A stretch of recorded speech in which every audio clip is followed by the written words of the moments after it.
All right, guys, thanks for coming and checking in again. I brought Loki back today, and it's been about 2 weeks since his first filming, which I believe he had 7 rides on him then. This is going to be his 18th ride today. So I'm looking forward to showing you how he's progressing and the things that he's doing. I really like this horse a lot. He's so athletic. He's getting lighter and lighter to my legs and hands all the time. And he's just a really gentle-minded horse. You know, he really likes to take it easy. He wants to do a good job, and a lot of fun to be around. So anyway, I don't want to waste too much time, but I'll go ahead and get into doing some of the things we're doing. Just like anything else, I want to check that he's soft laterally. You know, I do this pretty much the first time I get on horses all the time, no matter how many rides they have, even if it's only a few seconds. I just want to check to see how light they are back and forth. And then I want to check to see how light they are from a standstill, just giving vertically. So I want to tell you something a little bit about how horses are built and how it relates to what you're looking for as far as vertical flexion. Let me go ahead and put him to the side real quick. So Loki is a little bit higher headed. The way that his neck comes out of his withers just kind of comes up a little bit, whereas, you know, Cowboy, for instance, is extremely low. If anything, his neck comes down out of his withers. So the way that these horses are going to run around collected is going to be a lot differently in the end kind of goal. So when I'm picking up on him vertically and asking him to come back, my first priority is just to get him off my hands, you know, and he's doing a good job on that. But the second thing is, a lot of times people get a little confused thinking that the lowering the head is the answer. Well, a horse like this, if I let him get his head too low and even if he was tucking his nose a lot, because of the way that he's built coming up like this, that would just put all the weight on his front feet, and it would be pretty much the opposite of what we're doing. He'd be running around like this with his back up in the air. Well, we want him running around like this with their back having all the weight on him. So, you know, Cowboy might look a lot differently because his head's built lower and he can do it a little lower and still be collected, whereas Loki can't. I got to be really sure that when I ask him to come back right here, I'm going to give, like, I want his spine to come out just like it naturally is, up, and then to start to curve down. Whereas, you know, if they're down here, I just want them on their natural spine angle, basically. So if they're down here, you want them here. If they're up here, you want them up here. I don't care how high or low the head is. I just care that they get soft to my hands, get off that bridle, and I want them to maintain their natural spine angle. So he's doing a nice job with that, and you'll see when I start to move him around and collect him up a little bit, the difference in how he'll look as towards some of the other ones. But I want you to keep that in mind because it's very important. So anyway, let's get him suppled up a little bit. I'll get him walking around. I'm using a dressage whip now. The things that I'm working on now involve a little bit of refining. So I use a dressage whip when I'm ready to start to refine the horse's body movements. It helps me just kind of get back to the hip a little bit better and help my cues a little bit better. It makes it a little easier for me.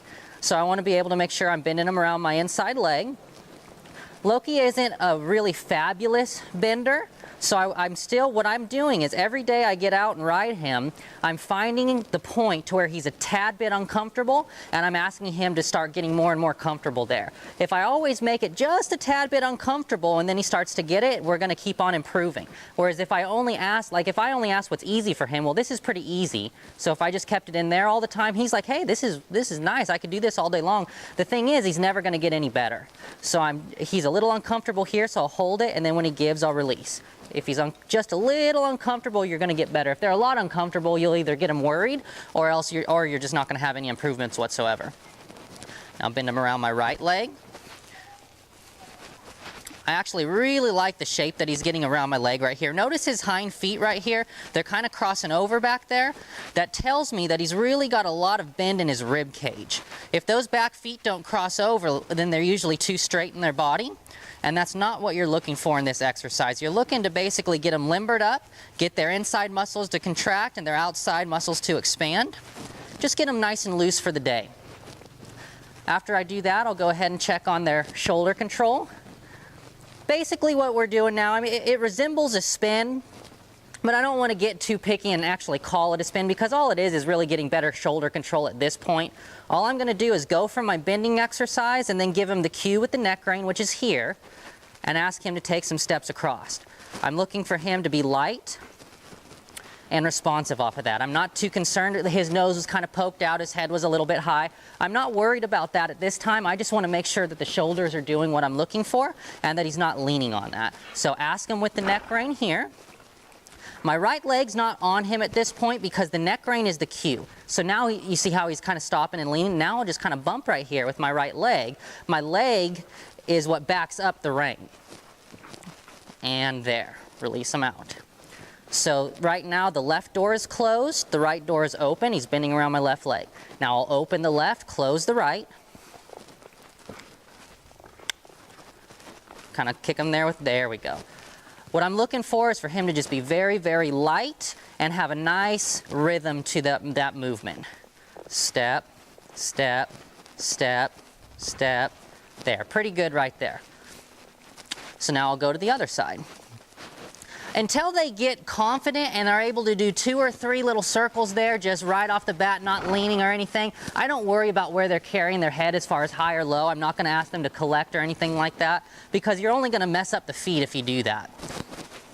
The most important part is that they're very confident and understand what the feet are supposed to do. So bend them around my right leg, right door is closed, open the right, close the left. Give a little leg right there. He was leaning on it. He's still leaning. Give a little leg. There we go. It's a few good steps. Very important to walk them out afterwards. I don't want them, and he is a good example. He gets way too sucked back in this exercise right now. He has got too much weight on his hind end, and it's a good thing in a way. It tells me that he wants to use his hind end and he's pretty athletic. But at the same time, if he stays back on his hind end that much, he's never going to be able to develop a good cadence or good speed. So I want to make sure I'm always walking him out of that and getting him to think a little more forward. You'll notice that he plants his outside hind leg a lot. Well, eventually I'd like him either planting the inside leg or swapping legs. So a couple steps on the outside, a couple steps on the inside leg. I'm not concerned at this point. Again, all I want is those front feet to understand what to do, and for him to get off of this neck rein, and he's doing a nice job with that. But as we go and I start to get more pickier, I'll be able to help him, and the more he softens up his body, the more he'll be able to swap from his outside to his inside. So after I get those things controlled, I want to go around and start trotting him around. And at this point, I want to start working on a lot of neck rein control. So how I do that is I apply the neck rein, and then I correct it with my inside rein. So it's neck rein, inside rein. And I do a lot of like squares and triangles. So neck rein, direct rein, straight. Neck rein, direct rein, straight. I really want him to understand what it means to get off of that neck rein. And these little squares and just lots of slow and easy time spent at the trot will help them with that. The most important thing about this though is you're not pulling with that neck rein. You're just pressing it there as a cue.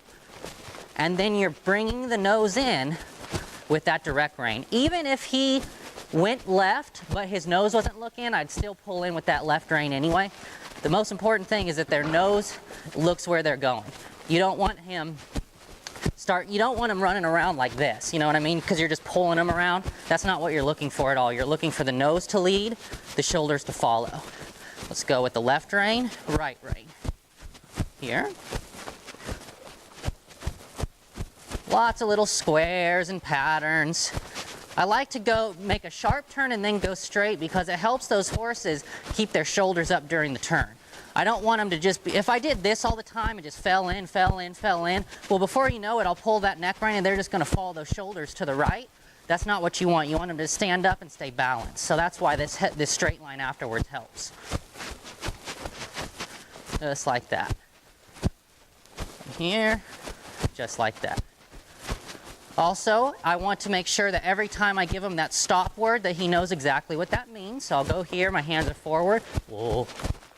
I really, really like that. I'll back him up a couple steps just to let him know that I want him on his hind end. Very important when you're working on that word that you keep your hands forward. It's not a pull back and make them stop. It's a give them that word and it's their cue to stop. So I don't want to go ahead and pull at the same time. So he did a good job, so he's earned a little rest. If you say that word and they start to associate stop and rest, they'll like it a lot more. Good boy. Is put him in some circles at the lope. And what I do is I basically, if I'm on a left circle, if it's a small circle, I'll have my right rein over maybe 2 or 3 inches. If it's a big circle, I'll just have it barely touching the neck. And that's his cue that we're going to the left. So you're using that neck rein, and then, but you're not pulling. So it's just placing it there, and then if he looks out, all you do is put him back in. And it's as simple as that. Now, if his feet leave, all you do is let him leave a few steps and then put him right back in on the circle just to show him where you wanted to go. And just make this a real simple, easy to understand exercise. They're not going to be very good at this point. After only 18 rides, I don't expect them to stay on that circle, stay balanced and stood up the whole time. I just expect them to generally understand a circle, and if they leave it too much, I bring them back in and just go from there. And the repetition is how they learn. So I'll get them going here, ask them to lope. Kiss him up here. So my neck rein is on and he's kind of leaving the circle, so I'll bring him back in and release. So my neck rein is just barely touching because we're making a fairly large circle. And he's kind of leaving it right here. Both reins back in, release. He's leaving it again. Both hands back in, release. It's just a real general, like if he's just barely leaving it, then going back in and so forth, I don't make a big deal out of that because it's all it is a concept.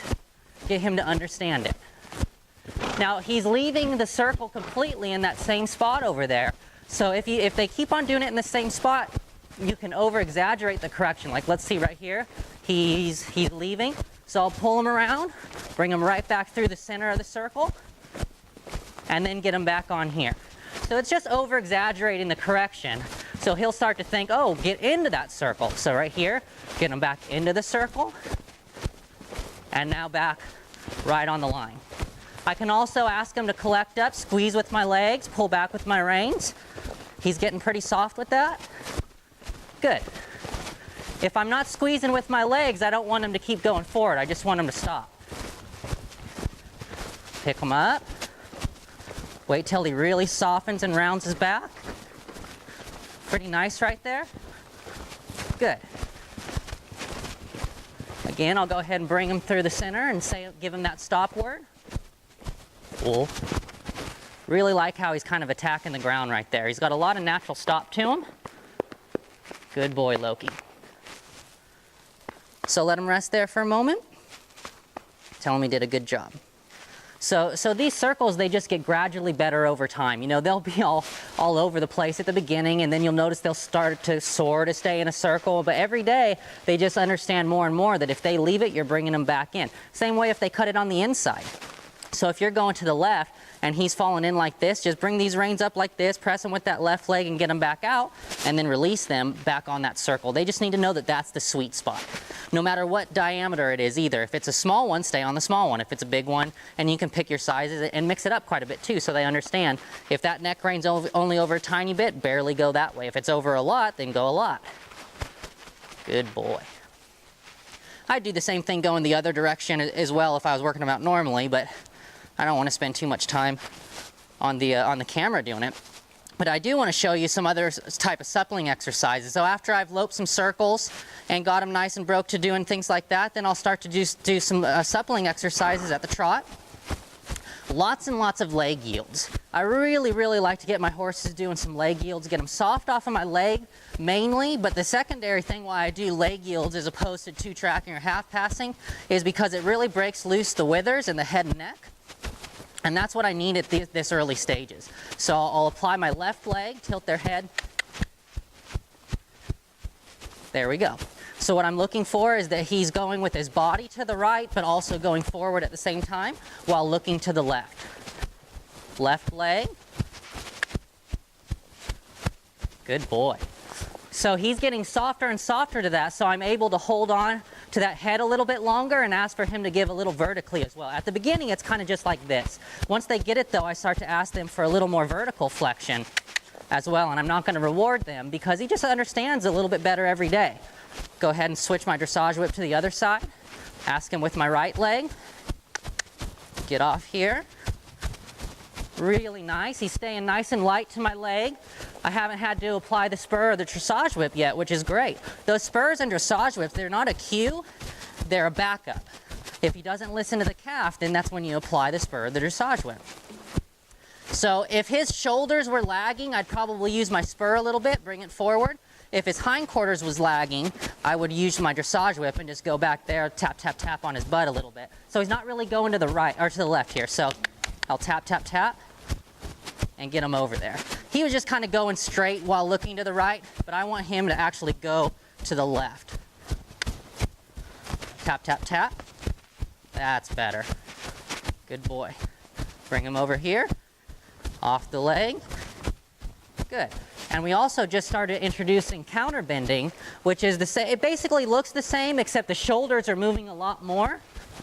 So what is he doing here? He's thinking forward. I'm going to grab his face right here, knock him off of this bridle, back him up until he's really soft off of that, and then just sit him here for a second and let him think about it.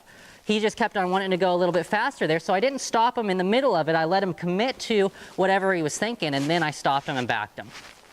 So counter bending is when they're looking one direction, but the shoulders are going on a circle the other. So if we were circling like this, it's the same circle, he's just looking to the outside.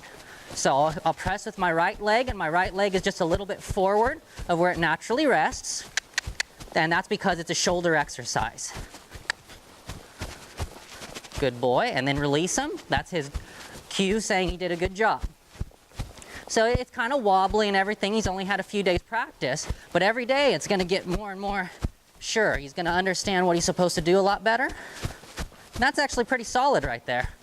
Go out the other way. Get him off of my left leg. So first you just go in the circle, and you can practice getting them collected. And notice what I mean about this head. That spine is coming out just how I like out of his neck. Pretty nice right there. And it's very soft in my hands. I don't know if you can see it, but I mean, I'm barely holding on to these reins, and this is only his 18th ride, so he's really telling me he wants to be soft. That's great. So get in your right hand circle. If he wants to fall in right here, this is great. Now I could just use my leg yield. Okay, left leg. Get his nose tilted a little to the left. He's a little stuck right here, not getting off my left leg. So there, I've applied a little bit of spur. He got off of it. Now it's back on the circle. Left leg, get his nose tilted. There we go. Pretty good. Again. If he loses that momentum, I'll give him a cluck. Tell him to keep going forward. It's pretty common at the beginning when you kind of bind them up like this that they don't want to go forward so much. Just make sure you don't release them until they've got the forward motion that you're looking for. That's pretty nice right there. I like that. So after I've suppled them up, I've worked on some circles. So right there, he wanted to take off again.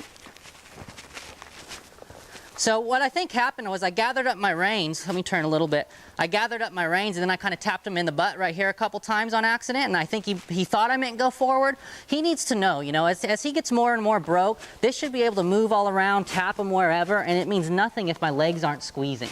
My leg is the first cue. If he ever gets touched by this dressage whip or anything else when my legs aren't on, just ignore it. And he'll learn over time too. He's not trying to be bad. He's just making honest mistakes, so I don't make a big deal out of it. So then I'll start to work on a few stops on him. And what I'm looking for is I want to reward him as early as I can. What I mean by that is I want to ask him to stop, and if he tries really, really hard, I just want to go ahead and hop off or let him sit there and rest for a while and tell him that's exactly what I'm looking for. You want to make sure that when they're really putting in the effort, you reward them properly.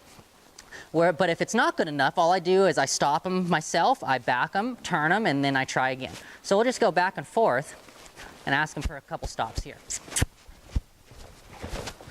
Just bring him right through, put him on a straight line.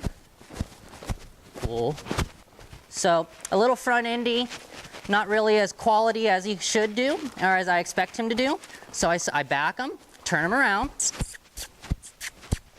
try again. Straight line. Cool. Quite a bit better right there. He even took a little step back on his own. So let him rest there. It wasn't near as good as I think he's capable of, but it was much better than the previous one. So I want to tell him good job. Let him rest here for a couple seconds. I'm going to back him again. Turn him. And try again.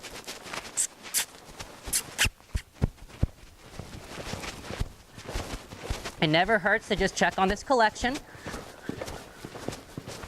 Good boy. Good and soft. Bring him back through the middle. So he was kind of thinking about leaning a little bit, so I didn't stop him. If they're going too crooked, you're just going to waste it anyway. straight. Well, I think he put a lot of effort into that one. So that's probably where I just hop off of him and tell him he did a great job. So that's where he is as of today. It's been a couple weeks since his last one. This is ride number 18 today. Thrilled with this horse. You know, I don't think there's a lot that I need to kind of be real specific about in the program. I think just stick to it and go every day and just get a little bit better. He's kind of really well-rounded, very athletic, and having an easy time with it. So I don't really need to mess too much about it. But anyway, I look forward to maybe in a couple weeks bringing you another of them and seeing how he's doing then. Thanks for watching, guys.